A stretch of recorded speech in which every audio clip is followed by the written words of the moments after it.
إن الحمد لله نحمده ونستعينه ونستغفره ونعوذ بالله من شرور أنفسنا ومن سيئات أعمالنا من يهده الله فلا مضل له ومن يضلل فلا هادي له وأشهد أن لا إله إلا الله وحده لا شريك له وأشهد أن محمدا عبده ورسوله يا أيها الذين آمنوا اتقوا الله حق تقاته ولا تموتن إلا وأنتم مسلمون يا أيها الناس اتقوا ربكم الذي خلقكم من نفس واحدة وخلق منها زوجها وبث منهما رجالا كثيرا ونساء واتقوا الله الذي تساءلون به والأرحام إن الله كان عليكم رقيبا يا أيها الذين آمنوا اتقوا الله وقولوا قولا سديدا يصلح لكم أعمالكم ويغفر لكم ذنوبكم ومن يطع الله ورسوله فقد فاز فوزا عظيما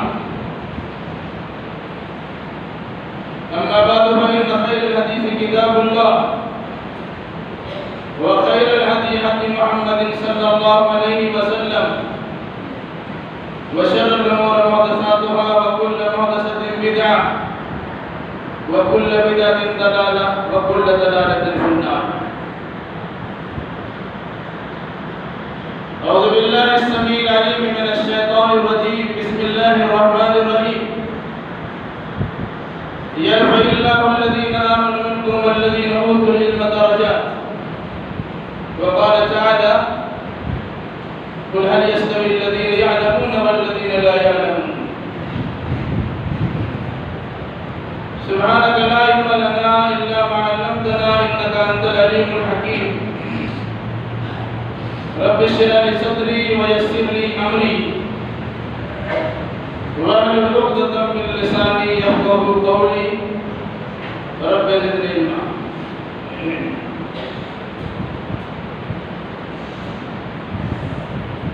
ہر طرح کی تعریف لائق و سزاوار ہے. ہر چیز کے خالق و مالک اللہ رب الجلال والاکرام کے لیے یہ ساری کائنات کا تنہا پالنہار ہے. درود و سلام نازل ہو جملہ انبیاء کرام علیہم السلام پر، خصوصاً احمد مصطفیٰ محمد مصطفیٰ صلی اللہ علیہ وسلم پر. اللهم صل على محمد وعلى آل محمد كما صليت على إبراهيم وعلى آل إبراهيم إنك حميد مجيد. اللهم بارك على محمد وعلى آل محمد كما باركت على إبراهيم وعلى آل إبراهيم إنك حميد مجيد. بزرگوں، نوجوان ساتھیوں، پردہ نشین اور بہنوں،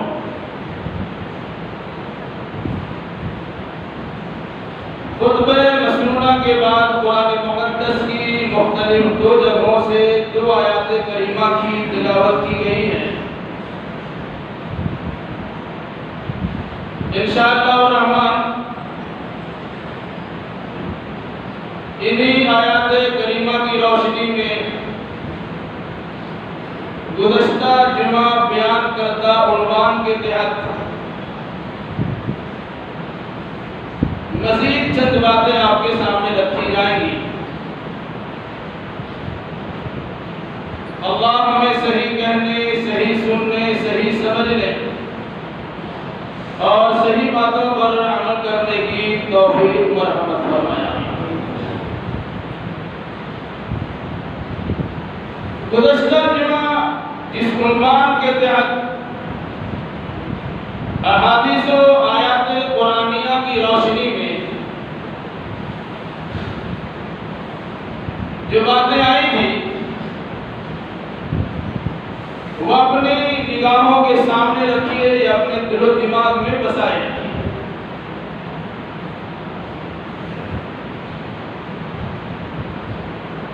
عنوان کا علماء دین کیوں اٹھائے جا رہے ہیں.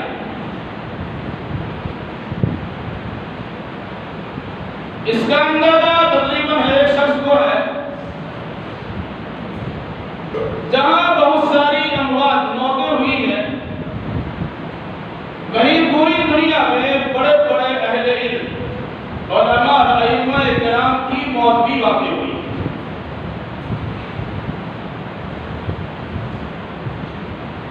موت تو موت ہوا کرتی ہے، لیکن کچھ مخصوص لوگ ہوتے ہیں کہ جن کے ساتھ بے شمار لوگوں کے تعلقات وابستہ ہوتے ہیں۔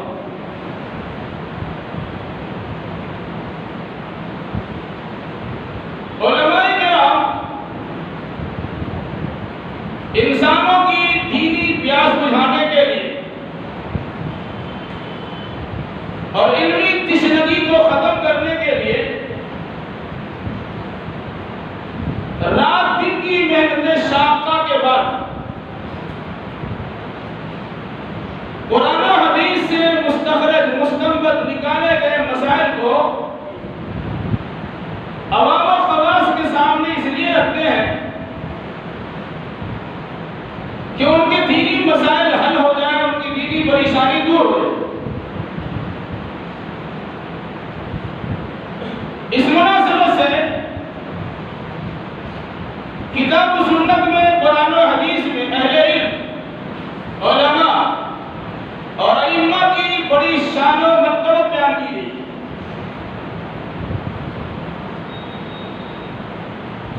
اور یہی وجہ ہے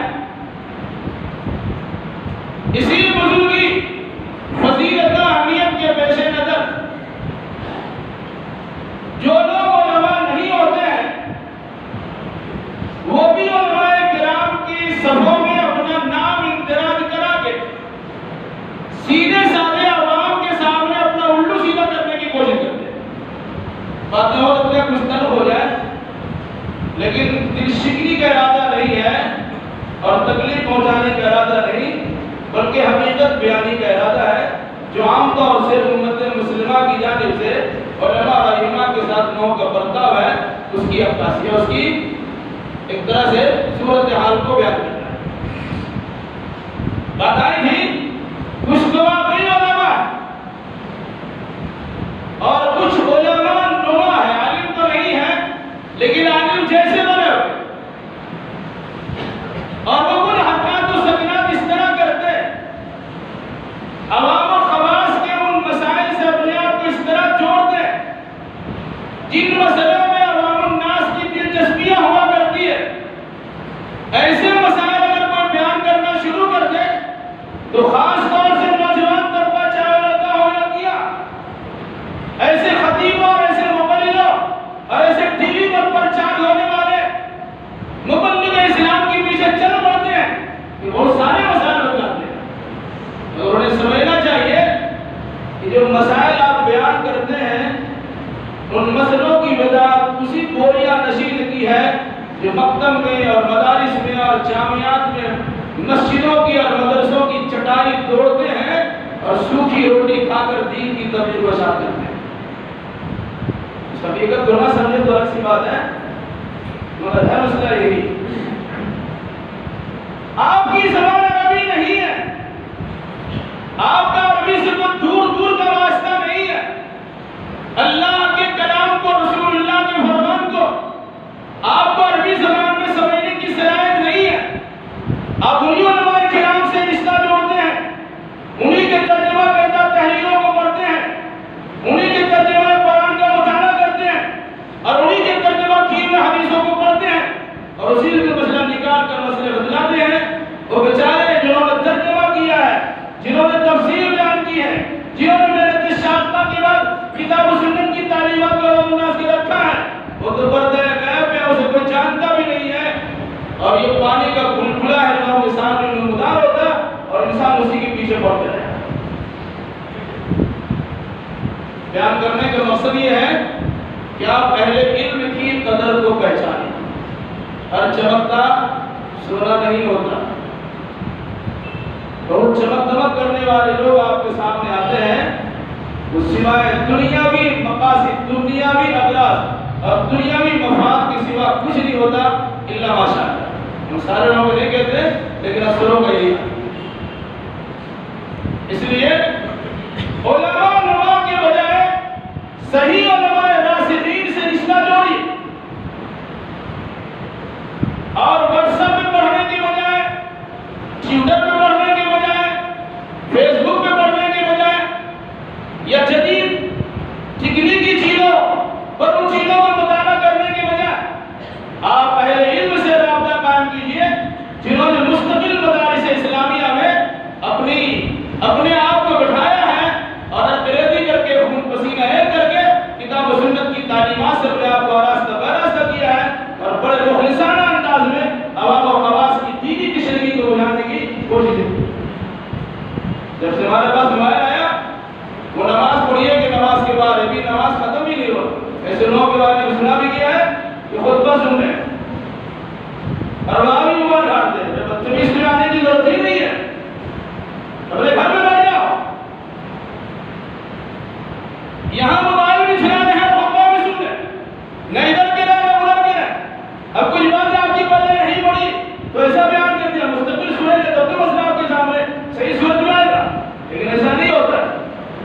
شکایت ملی ہے کہ نیچے سے آپ کی ہمت کسی کو نہ ہو موبائل کھولنے کی، یہ فوراً ڈانٹ پڑ جائے گی۔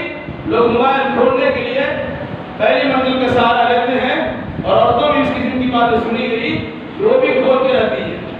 کچھ اچھا نہ کیا فوراً اپنی دوست اور سہیلی کو یا اپنے رشتہ دار کو بھیج دیا کہ یہ تقریر ہو رہی ہے۔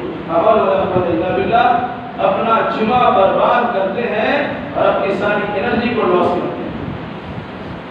جمعہ کا خطبہ بڑے ادب و احترام کے ساتھ سنیے۔ بہرحال جو شیخ گوگل ہے، کچھ معاملہ ہوا گوگل میں چلے جائیے، ایسا لگتا ہے کہ سب سے بڑا محدث وہی ہے، اس میں جو آپ ڈالیں گے وہی ہوگا، رتبہ عابد جو ڈالیں گے وہی ہوگا۔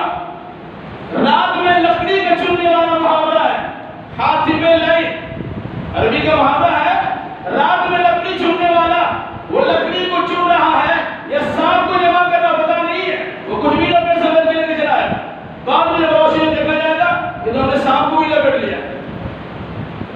اگر علم آپ کے پاس نہیں ہے اور آپ نے شاید گوگل کو کھٹکھٹایا اور وہاں سے کچھ چیزیں آپ کے سامنے آئی، آپ کو اچھا لگا، آپ نے لے لیا، آپ نے دیکھا ہے بہت ساری چیزیں واٹس ایپ پہ نشر ہو رہی ہے۔ بخاری شریف حدیث نمبر اتنا، آپ کو بخاری شریف کا نام آیا بہت خوش ہو گئے، کھوج کی نہیں ملے گی وہ بخاری شریف، بہت ساری باتیں ایسی آئی ہے حدیث کے نام پر بہت ساری باتیں کہی بھی گئی، آج حدیث کے متفقہ کتابوں کے نام پر بہت ساری باتیں کر کے بیان کر دی جاتی ہے۔ آپ کو اتنا فرصت تو نہیں ہے کہ آپ تحقیق کیجئے گا اور اس کے بعد اس کے مطابق فیصلہ کیجئے گا۔ سنا آپ نے بیان کر دیا، آگے بڑھا دیا۔ جب حدیث رسول مسلم کی حدیث ہے کفا بالمرء کذبا ان یحدث بکل ما سمع، انسان کے جھوٹا ہونے کے لیے یہی کافی ہے کہ ہر سنی سنائی بات کو وہ آگے بڑھا دے۔ آپ کے سامنے لگا واٹس ایپ کھولا، آپ نے دکھائی دیا، بڑا اچھا اندر لکھا ہے بخاری کا اور مسلم کا، یہ حدیث کی مشہور کتابوں کا حوالہ دیا، حدیث نمبر بھی دے دیا۔ آپ کو تحقیق کرنے کی توفیق نہیں ملے گی، اسے آگے بڑھا۔ بعد میں کسی اہل علم کی نگاہ اس میں پڑی اور اس کو انہوں نے قدقن لگایا، اس سلسلے معلومات فراہم کی، جب تک وہ تیر آپ کے ترکش سے نکل چکا ہوتا ہے اور کتنے لوگوں کا ایمان برباد کر چکا ہوتا ہے۔ اس لیے سافٹ کاپی پڑھنے کے بجائے ہارڈ کاپی پڑھیے، ادھر ادھر کی چیزوں میں دیکھنے کے بجائے کتابوں سے بھی رشتہ ناطہ جوڑیے، اور کوئی ضروری نہیں ہے کہ کتابوں کے پڑھ لینے کے بعد اس کے ترجمہ کا مطالعہ کر لینے کے بعد آپ خود علامہ زبان بن جائیں۔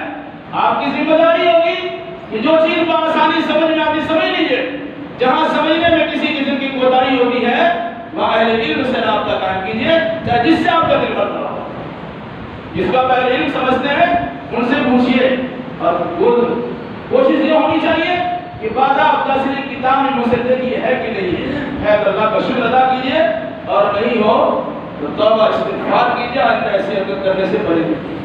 تو بتانا مقصد یہ ہے کہ کچھ تو عالم ہیں، کچھ عالم نما ہیں، لیکن آج وقت کی قلت کے پیش نظر سارا معاملہ شارٹ کٹ ہے، لیکن پیسہ کمانے میں نہیں، صرف دین کے معاملہ کچھ بھی ہوا کھٹکھٹ مارا آئیے کیا ہے اس میں، سانپ ہے کہ بچھو ہے یا اس کے مارنے والا دوا ہے یا کیا ہے، آپ کو سمجھ تو آتا نہیں ہے، لیکن عموماً کسی چیز پر انسان کرتا ہے۔ گزارش یہ ہے کہ اہل علم کی قدر پہچانیے، اس سے رشتہ ناتا جوڑ کے رکھیے۔ بہت سے لوگ ایسے ہیں جو بہت بڑے عالم ہیں، لیکن آپ کو اس سے رشتہ نہیں ہے، آپ ان سے رشتہ جوڑیے۔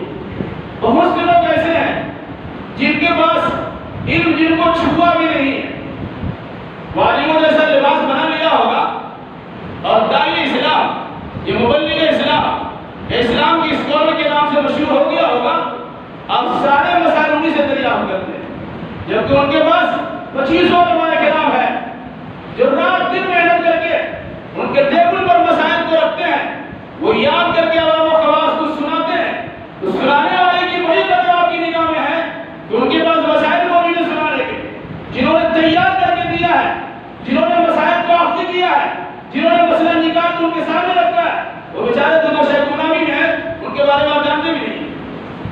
اس لیے آپ اصلی چیز پڑھنے کی کوشش کیجئے، یعنی قرآن اور حدیث کا فضائل مطالعہ کیجئے۔ اب ایسے بھی آپ دیکھیں ایک انسان جب قرآن پڑھتا تھا اور آج بھی قرآن پڑھتا ہے، بہت ہی ادب و احترام کے ساتھ قرآن لیتا اور اسے کھولتا اور بیٹھتا ہے۔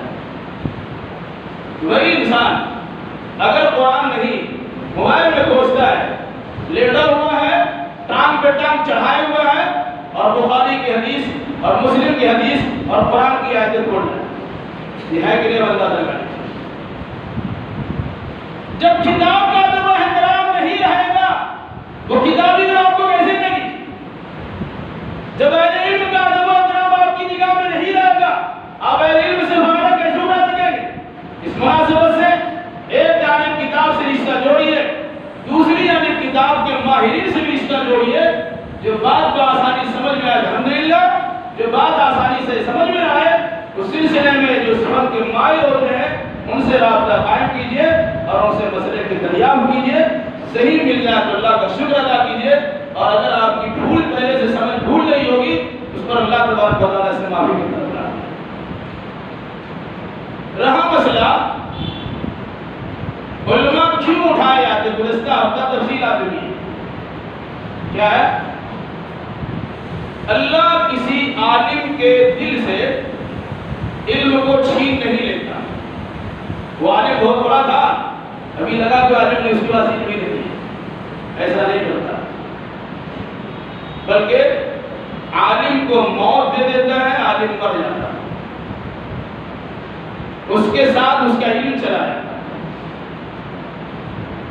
بہت سے علماء نے لکھ دیا، کتابیں دے دی، شاگردوں کو تیار کرا دیا، پڑھا دیا، ان کی علمی وراثت چل رہی ہوتی ہے، علمی ورثہ چلتا رہتا ہے، لیکن بہت سے ایسے ہیں جن کے پاس لکھنے کی بھی صلاحیت نہیں ہے، تقریر کرنے کی صلاحیت نہیں ہے، وہ پڑھا سکتے ہیں اور اچھے مدرس ہیں، ان کے شاگردوں کو چاہیے کہ ان کے دروس کو، ان کے پڑھانے کو لکھنے اور باضابطہ تک کتابی شکل میں عوام و خواص تک پہنچانا ہے۔ سب کے پاس تو وسائل نہیں ہے۔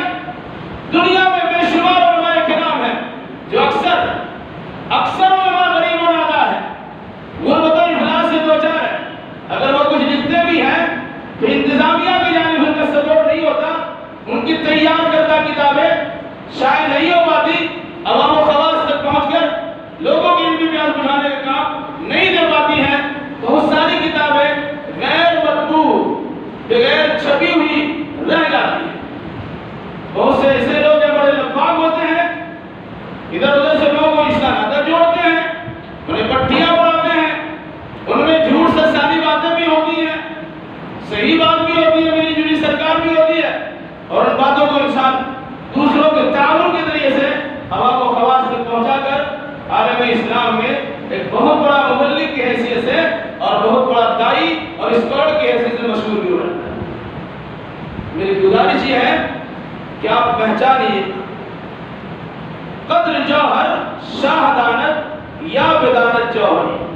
جوہر جو ہوتا ہے ہیرے جواہرات، اس کی قیمت بادشاہ کو معلوم نہیں ہے، وہ تو پیسہ نکالا دے دیا. وہ معمولی سا پتھر ہوگا، اسے بھی کہتے ہیں ہیرے جواہرات ہے، اس کی قیمت دے دی ہے. اور ہیرے جواہرات بھی ہو لیکن اسے سمجھ میں نہیں آتا، اس کو دام ہی نہیں لینا ہے. کون جانتا ہے؟ جو جوہری ہوتا ہے وہ جانتا ہے. تو علم کیا چیز ہے؟ پہلے علم جانتے ہیں. کتاب و سنت کی تعلیمات کیا ہے؟ وہ علماء الفضلاء جانتے ہیں، جنہوں نے مدارس اسلامیہ میں ایک لمبی عمر گزاری ہے اور جو مخلصانہ حیثیت سے اللہ کی دین کے تبلیغ و ارشاد کا اپنے اندر جذبہ بٹھائے رکھے ہیں.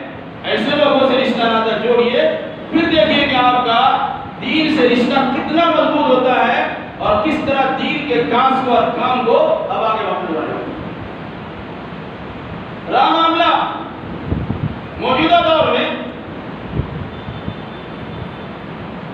ساری پریشانیاں، سارے مسائل کا جڑ، سارے جھگڑوں کا اور اختلافات کا جڑ علماء کو لوگ سمجھتے ہیں. گھر کا کوئی مسئلہ ہوا مسجد میں لڑیں گے، محلے میں مسئلہ ہوا مسجد میں لڑیں گے، علاقے میں کوئی پریشانی ہوئی مسجد میں لڑیں گے. آپس کی برسہ برس کی عداوت و دشمنی کو بھی انسان مسجد میں آ کر کرنا چاہتا ہے. میری گزارش ہے کہ مسجدوں کو ایسی حرکتوں سے پاک صاف کیجیے. مسجد عبادت کی جگہ ہے، کھلے دل سے لوگوں کو عبادت کرنے کا موقع فراہم کیجیے. اللہ کی عبادت اللہ کے رسول کے طریقے کے مطابق کرنے کا موقع فراہم کیجیے، سہولیات فراہم کیجیے. اس گئے گزرے دور میں جہاں دین سے رشتہ ناطہ نہ ہو، اگر کسی جگہ پر دین سیکھنے سکھانے کے لیے لوگ دور دور سے سفر کر کے آتے ہیں، ایسے لوگوں کے لیے سہولیات فراہم کیجیے. ان کے سامنے اختلافات کو اور جھگڑا اور فتنے کا حوالہ دیجیے کہ والدہ خود بھی نہ آئے اور دوسروں کو بھی لے کے چلا جائے. اس قسم کی چیزیں ہوتی ہیں. وہ سوچتا ہے انسان کا بڑے خیر خواہ ہے، لیکن حقیقت میں خیر خواہی نہیں ہوتی. وہ اپنی بھی بدخواہی کرتا ہے اور جس کے مسجد سے دور کیا ہے اس کے بھی بدخواہ ہوا کرتے ہیں. اللہ لوگ انہیں سمجھ کی توفیق عطا فرمائے. بات آئی تھی کہ اگر کوئی انسان جو عالم ہے اس کی موت واقع ہوتی ہے تو یہ در حقیقت قیامت کی نشانیوں میں سے ایک نشانی ہے. اور ساتھ ساتھ علماء کو وفات دے کر اللہ تعالی عوام کو علم سے محروم کرنے کا ارادہ کرتا ہے. اب کسی قوم کے بارے میں اللہ نے محرومی کا ارادہ کر لیا، وہ قوم کبھی ترقی نہیں کر سکتی. وہ علماء اٹھائے جاتے ہیں، کیوں؟ علم ختم کرانے کے. جس طرح انسان کے زندہ رہنے کے لیے کھانا پینا ضروری ہے، اسی طرح ایمان کو زندہ رکھنے کے لیے جس طرح نماز روزہ کی ضرورت ہے، اس طرح نماز روزہ کا علم کا حصول بھی یہ لازم و ضروری ہے. اگر آپ کے پاس نہیں ہے تو بے جان لاشا ہے، چلتا پھرتا ہوتا ہے. لوگ زندگی آپ کے بارے میں تصور کرتے ہوں گے لیکن حقیقت میں آپ زندہ نہیں. اس موقع پر علم کی حقیقت کو اس طرح سمجھیے، حتی اذا لم یؤت عالما اتخذ الناس رؤوسا جہالا فسئلوا فافتوا بغیر علم فضلوا فاضلوا. یہاں تک کہ جب اہل علم اڑ جائیں گے اور کوئی عالم باقی نہیں رہے گا تو لوگ اپنا سردار جاہلوں کو مقرر کریں. اب جو سردار ہیں جو کام علماء سے پوچھ کے کیا کرتے تھے، اس کام سے متعلق جاہل سرداروں سے آپ سوال کریں. علماء کے پاس معلومات نہیں، وہ کہہ دیں گے معلوم نہیں ہے، ہم تحقیق کر کے بتا دیں گے. کہ ان کو اس پر شرم حیا نہیں ہے تو ہم کہہ دیں ہمارے پاس نہیں کریے. لیکن جو انسان علم سے بیمارہ ہوتا ہے اور سرداری کا تمغہ یا سرداری کا سہرا اس کے سر پہ باندھ دیا جاتا ہے، وہ انسان بھول جاتا ہے اور اپن بھی سوچتے ہیں کہ جو مسئلہ ہم سے پوچھا جائے گا جھوٹ ہو یا صحیح ہم تو ضرور مسئلہ بتائیں گے۔ سئلوا فأفتوا بغیر علم فضلوا فأضلوا، ان سے پوچھا جائے گا پھر وہ بغیر علم کے فتویٰ دے گا، ضلوا فأضلوا، وہ خود گمراہ ہوگا اور پوری قوم کو گمراہ کرے گا۔ آپ حدیث یاد رکھیں، اللہم ارشد الائمۃ واغفر للمعذرین، امام ترمذی سے نقل کیا، اللہ اماموں کو ہدایت دے رہا ہے اور مؤذنوں کو معاف فرما۔ کیوں؟ مؤذن ہو تو کیا اذان دینے میں کبھی تاخیر ہو جائے، کبھی رات میں 2 ہی ہو جائے اذان دیتے فجر کی، تو کہ اللہ ان کی مغفرت کرے۔ اماموں کی مغفرت کا مسئلہ نہیں ہے، اللہم ارشد الائمہ، اے اللہ اماموں کو ہدایت پر رکھ۔ امام اگر گمراہ ہوا سب کو گمراہ کر دے گا، امام اگر ہدایت کرے گا تو ہدایت کو مانے گا، ہدایت کی تعلیمات کو فروغ دے گا، لوگ راہ راست کرائیں گے۔ اس لحاظ سے اللہ کے نبی نے دعا کی ہے، اللہم ارشد الائمہ، اللہ اماموں کی ہدایت پر۔ تو کہا یہ جاہل قسم کے لوگ سردار بنائے جائیں گے، ان سے سوال ہوگا، پوچھا جائے گا، وہ جواب دیں گے بغیر علم کے، ضلوا فأضلوا، وہ خود بھی گمراہ ہوں گے اور دوسروں کو گمراہ کریں گے۔ اس لیے آپ کوشش یہ کیجئے کہ جو سوال آپ کو کرتا ہو واقعی جو اہل علم ہے ان سے سوال۔ یہاں مسئلہ یہ بھی ہے، اب 10 لوگ بیٹھے ہوئے ہیں، ایک عالم میں سوال ان سے ہوا، عالم بیچارہ ابھی خاموش ہے اور پھٹ پھٹ کرنا شروع کر دیا، کہا ہے کہ لوگ فوراً مسئلہ بتاتے ہیں۔ یہ علماء کی شان میں گستاخی ہے، صحابہ کرام کے بارے میں آپ سے یہ بات کہی جا چکی ہے کہ اگر ان کے پاس سوال آتا اور اپنے سے بڑے عالم کو دیکھ لیا کرتے، اشارہ کرتے ان سے پوچھتے۔ آج اگر ایسا لوگ کرتے سننے کی بات نہیں تھی، کبھی دوسرے کی بات نہیں۔ یاد رکھیے گا، اگر اپنے سے بڑے اہل علم کی طرف مسئلے کے دریافت کی بنیاد پر اپنے حلال اور پاکیزہ مال کو گندہ مال بنائے رکھتے ہیں، آپ ان کا شکر گزار ہونا چاہیے۔ وہ خود بود کرتے ہیں، زکات و صدقات کی گڑبڑی کرتے ہیں، اس کی ذمہ دار وہ ہے، آپ نہیں جانتے، آپ اس کے بارے میں نہ کچھ سنوائی کر سکتے ہیں، نہ کشائی کر سکتے ہیں، نہ دعا کر سکتے ہیں۔ اور اگر کسی نے ایسا کیا، میں زمانے خلافت عمر فاروق کا ایک واقعہ سنا کے آج کو خطبے ختم کرتا ہوں۔ حضرت سعد بن ابی وقاص رضی اللہ تعالیٰ عنہ، کسی ایسے انسان پر انکش سنوائی کرنا در حقیقت اللہ کے نبی صلی اللہ علیہ وسلم کے فیصلے پر انکش سنوائی کرنا ہے۔ عمر بن خطاب نے انہیں گورنر بنایا، کچھ لوگوں نے ان کے خلاف شکایت کیا کی؟ ہائی کمان مدینہ شکایت عمر بن خطاب کے بعد بھیجی گئی کہ سعد بن ابی وقاص ہے، اچھا سے نماز نہیں پڑھا، وہ شکایت رہتی ہے امام کے بارے میں، نماز نہ پڑھاتے ہیں، سوئے رہتے ہیں، کبھی لمبی پڑھاتے ہیں، کبھی چھوٹی پڑھاتے ہیں، کبھی دیر سے آتے ہیں، کبھی آتے ہی نہیں ہے، یہ کام کی ذات کرنا ہو۔ آپ خود ہفتہ غائب رہیے، کوئی پریشان حال نہیں، 4 وقت کی نمازی رہیے، فجر کبھی مت پڑھیے، طبیعت پہ آئے تو دور میں پڑھ لیجیے گا، آپ پکی نمازی ہیں۔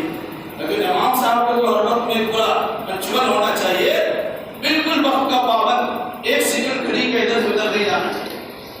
شکایت کی، یہ ایسا بھی جو اچھے سے نماز بھی نہیں پڑھاتا ہے۔ عمر بن خطاب کے پاس بات پہنچی، انہوں کو معذور کر دیا،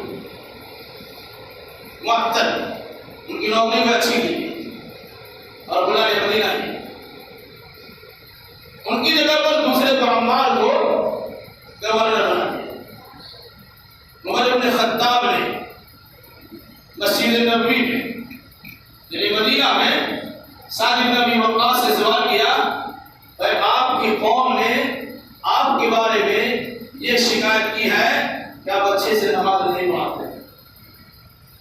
انہوں نے قسم کھا کر کہا، میں تو ویسے ہی نماز پڑھاتا ہوں جس طرح اللہ کے رسول صلی اللہ علیہ وسلم نماز پڑھایا کرتے۔ اللہ علیہ وسلم۔ یہاں تک کہ شان نشان اگر میں نماز پڑھاتا ہوں تو 2 رکعت لمبی کرتا ہوں کیونکہ اللہ کے نبی 2 رکعت لمبی پڑھاتے تھے، اور بعد کی 2 رکعت چھوٹی پڑھاتا ہوں کیونکہ اللہ کے نبی صلی اللہ علیہ وسلم 2 رکعت چھوٹی ہی پڑھاتے۔ عمر بن خطاب نے کہا میرا حسن زن آپ کے بارے میں یہی تھا، لیکن مسئلہ ہمارے سامنے آیا اس لحاظ سے ہم نے تحقیق کیا اور اسی پر بس لے گیا۔ آج کسی نے کہا توبہ آپ کا کان لے کے اڑ گیا، وہ کان نہیں دیکھتے، توبہ کے پیچھے دوڑتے۔ عمر بن خطاب نے کہا تحقیق ہوگی۔ حضرت سعد بن ابی وقاص کو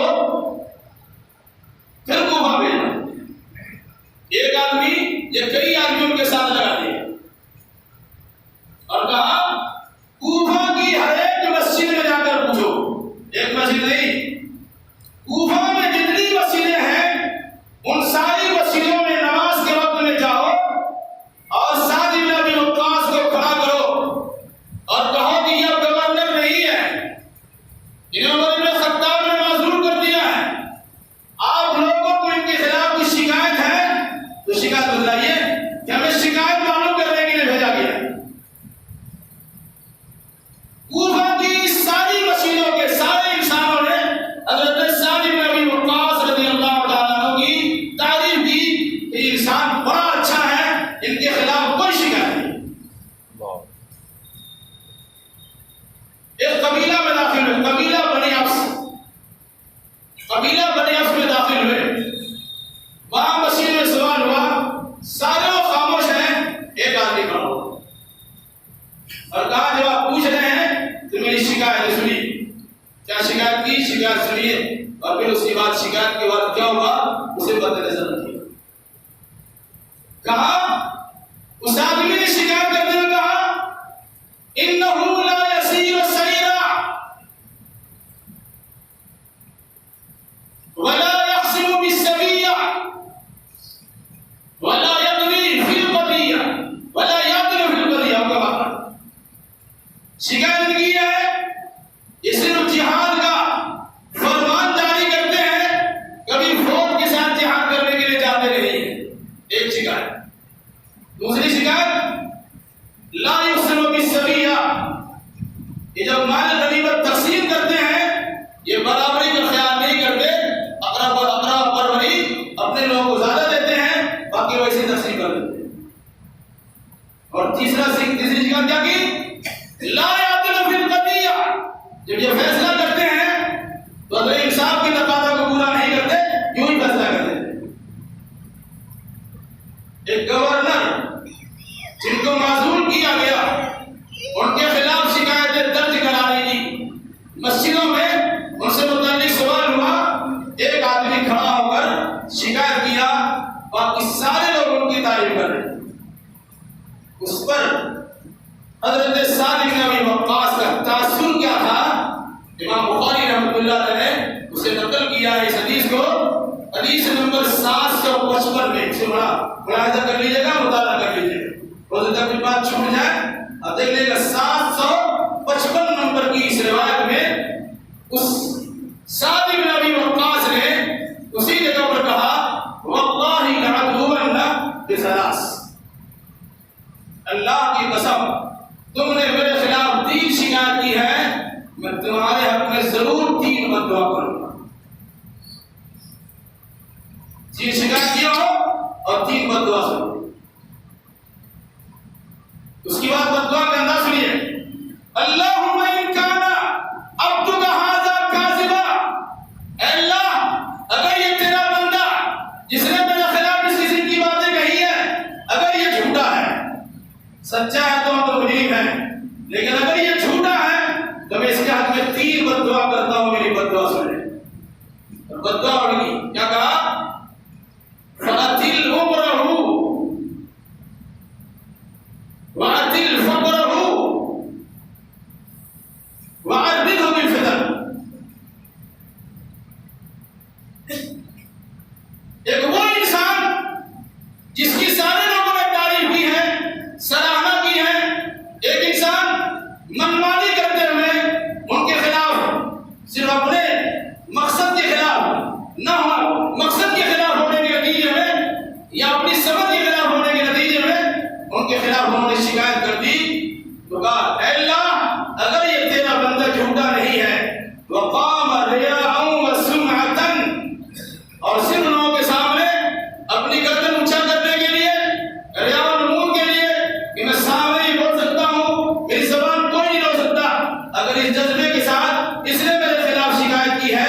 اور یہ شکایت میں جھوٹا نہیں ہے تو میرے تین بددعائیں کے حق میں قبول فرما لے. ایک بددعا کیا ہے؟ اطل عمرہ، اس کی عمر لمبی کر دے، یعنی 65 برابر. واطل فقرہ، اور اس کے فقر فاقہ میں محتاجی اور تلاشی میں اضافہ کر دے.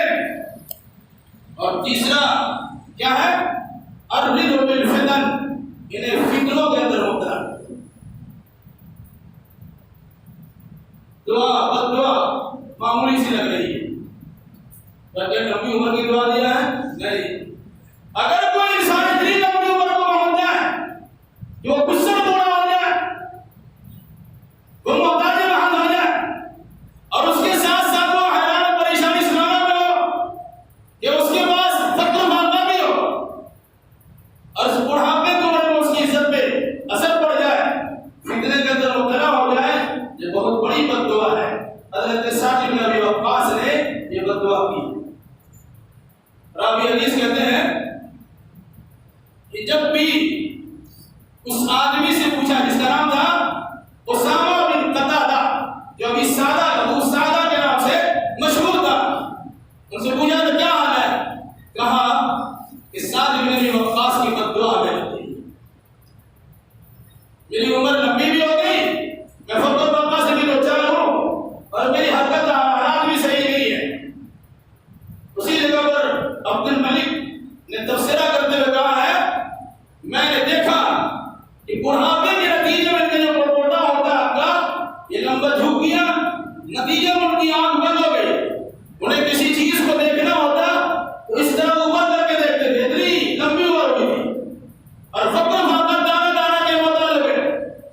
اس عمر کی لمبائی کو پہنچنے کے باوجود ان کی جو حرکت کبیرہ تھی، آنکھ کو ڈبی لگی تھی، اگر بغل سے کوئی لڑکی گزرتی ان کے پائل کے کھنکار کی آواز سنائی دیتی یا آواز ان کی گفتگو کی انہیں سنائی دیتی، وہ آنکھ اٹھا کر اسے دیکھتا اور ان عورتوں کو چھیڑا کرتا. یہ بات معمولی صاحب پڑھ رہی ہے، یہ حضرت سعد بن ابی وقاص کی بد دعا ہے. ایسا کہنا چاہتا ہوں کسی امام کی بد دعا سے بچیے، اور امام یا علماء کی بد دعا سے محفوظ رہنے کی کوشش کیجیے. اگر آپ نے خواہ انہیں پریشان کیا ہے اور سمجھتے ہیں کہ میری بڑی ہمت ہے، میں کسی کے سامنے نہیں بول سکتا ہوں، اگر وہ امام ایسا نہیں ہے، وہ عالم دین ایسا نہیں ہے، آپ ان کے خلاف زبان کھول دیا، اور اگر خدا نہ خواستہ اس زبان کی اس امام کی زبان سے بد دعا کے جواب نہیں کر گئے، آپ جتنا بڑا متقی و پرہیزگار رہیے، آپ ان کی بد دعا سے بچ نہیں سکتے ہیں. حضرت سعد بن ابی وقاص رضی اللہ تعالیٰ عنہ کے بد دعا کا اثر اگر آپ دیکھنا چاہیں تو بخاری شریف اٹھائیے پہلی جلد میں حدیث نمبر 755 اٹھا کے دیکھیے. مقصد کیا ہے؟ زبان زمانی بڑی چمڑی کی زبان جیسے چاہے استعمال کر لے، میری گزارش ہے توجہ دیجیے بطور خاص. بہرحال عام طور سے مساجد میں لوگ نگاہ رہتی ہیں اور علماء کے خلاف لوگ بولتے رہتے ہیں، لیکن آپ کو تجربہ ہوگا، آپ کو تجربہ ہوگا مسجد کے خلاف آپ کریں گے آپ بھوکتے گے، امام کے خلاف کریں گے سکون آپ کو نہیں ملے گا، علماء کے خلاف جائیں گے آپ علمی تشریحی سے تو محروم رہیں گے ہی، آپ کی عاقبت بھی برباد ہو جائے گی. یہ آج کی بات نہیں، اور میں اپنے لیے نہیں کہتا الحمدللہ کہ مجھے آپ کی امامت کی ضرورت بھی نہیں ہے، یہ اللہ کا بہت بڑا کرم ہے. کب میری والدہ کو حکم ہوگا چھوڑ کے چلے آؤ، میں جا سکتا ہوں، اس سے پہلے میں کہہ چکا ہوں. ابھی ایک مہینہ تقریباً 35 دن گاؤں میں تھا، میری امی چھوڑ نہیں دیتی، میں وہیں تھا، اور مجھ سے کہا میں جمعہ پڑھانے جا رہا ہوں، جمعہ کی چھٹی لے کر آیا، تو مجھے پرواہ نہیں کیا مجھے میرے باپ بچے کی ضرورت ہے. الحمدللہ میں ان لوگوں کے لڑتا ہوں جو غریبوں نادار جن سے کہہ دیا گیا امام صاحب لاک ڈاؤن ہے گھر میں رہیے، ایسا تو ہوتا نہیں، چندہ کہاں سے وصول کریں گے اور آپ کو تنخواہ کس طرح دی ہے. الحمدللہ اس سے پہلے 20 سال کے دور میں ایسا گزرا ہے، ایک پیسے میں نے تنخواہ نہیں لی ہے، تب بھی میں نے ہتھا. آج بھی جو صورت حال ہے وہ آپ کے سامنے ہے، الحمدللہ تب بھی میں ہوں، میں اپنی پریشانی کا تذکرہ نہیں کرتا. اب کیا کہ اپنے بارے بول جاؤ گے، یہ تو اللہ تبارک و تعالیٰ کا میرے اوپر کرم اور فضل ہے. اور ہم نے اسی مسجد میں دیکھا ہے جنہوں نے میری مخالفت کی ہے، وہ کوئی انسان ایسا بھی ہوا ہے جو فالج زدہ بھی ہوا ہے، جن کے گھر میں عزت و ناموس کا تار تار ہونا بھی پایا گیا ہے، جن کا دماغ بھی خراب ہوا ہے، جن کے بدنامیوں کا تذکرہ بھی ہوا ہے، جن کے حالات خراب بھی ہوئے ہیں. آج بھی لوگ ہمارے سامنے آ کر معافی مانگ رہے ہیں کہ مجھے معاف کر دیجیے، کسی کے بہکانے میں آپ کے خلاف آئے. صورتحال تو آپ کے سامنے ہے. اللہ تعالیٰ ہم تمام مسلمانوں کو ایک سمجھ کی توفیق عطا فرمائے. اور کتاب و سنت کی تعلیمات سے آراستہ براستہ ہونے کے دل بدر ہو گئے. اقول قولی هذا واستغفر الله لي ولكم ولسائر المسلمين واقول دعوانا